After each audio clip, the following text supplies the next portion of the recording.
Oh hey, what's up everyone? I'm Brian Altano, and on today's fix, The Last of Us Part 3 has a plot, but not much else. PlayStation sold nearly 60 million first-party games in a year, and a one-of-a-kind golden Nintendo Wii can be yours if you have hundreds of thousands of dollars. This is the Daily Fix. I think that's what we say here. I haven't hosted this show in several years, so it could be something else entirely. Let's get fixed. That's not it.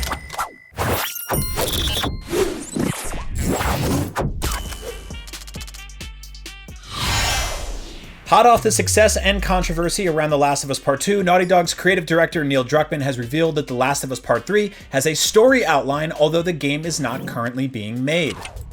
Speaking on an episode of the Script Apart podcast about the writing of The Last of Us Part 2, Druckmann touched briefly on the possibility of a sequel, saying, "I don't know how much I want to reveal. Co-writer Haley Gross and I did write an outline for a story that we're not making, but I hope one day can see the light of day, that explores a little bit about what happens after this game. We'll see." Druckmann added that The Last of Us Part 2 took around 7 years to make from concept to delivery, so the studio is currently deciding on which project to work on next, since these games tend to be a gigantic commitment of time, money, talent, and passion.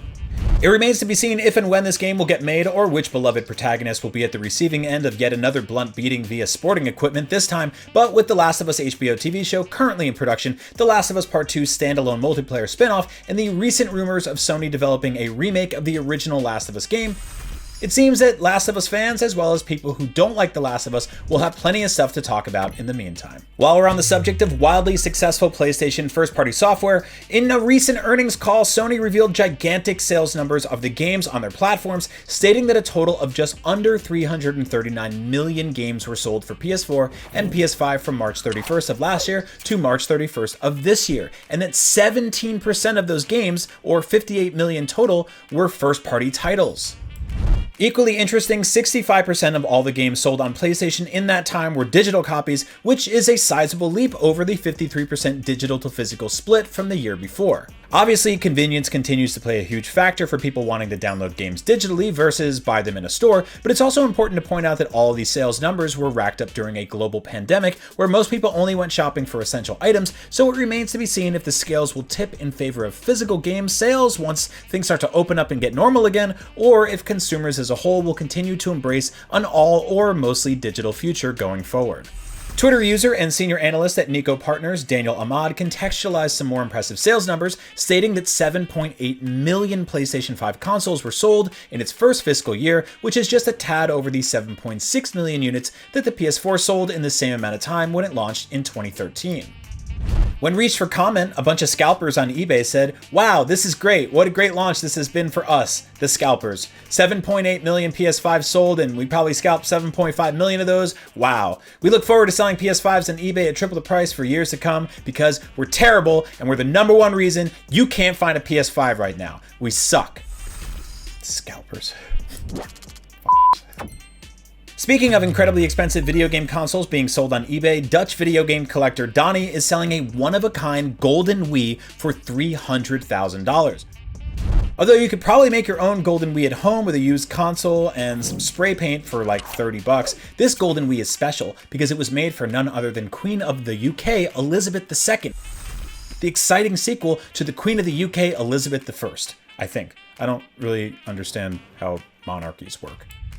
The Golden Wii was created as part of a PR stunt by THQ for the Nintendo Wii game Big Family Games, which was, you guessed it, yet another mini-game compilation for the Wii. The idea was to send a unique console to the biggest family of them all, the royal family. So they sent Queen Elizabeth an absurdly expensive gold Wii, and she rejected it because she's a real gamer who only plays hardcore Nintendo Wii games like Sin and Punishment, Star Successor, and Fire Emblem, Radiant Dawn, and not crappy minigame collections for casual babies. No, just kidding. She doesn't play any games at all, really. But she still didn't want the Golden Wii either way, so the current owner, Donnie, is selling it to, quote, move on with life and also finally get his own place. So if you want to help Donnie buy a house and you have 300 grand sitting around, go get yourself a Golden Wii. By the way, it's worth noting that I have now made several references to the phrase Golden Wii without attempting a crass and admittedly low-hanging joke about pee-pee, so I'd just like to point out that I'm grown up now, and that younger me would have made tons of pee-pee jokes right here, but current me, not gonna make any pee-pee jokes at all. So, if you hate pee-pee jokes, guess what? You're in luck. I love gold! And that was your Daily Fix for April 28th, 2021. I'm Brian Altano, one of the several weird-looking men that you'll see hosting the show, while we search for a new host to replace Sydney Goodman, a truly irreplaceable person.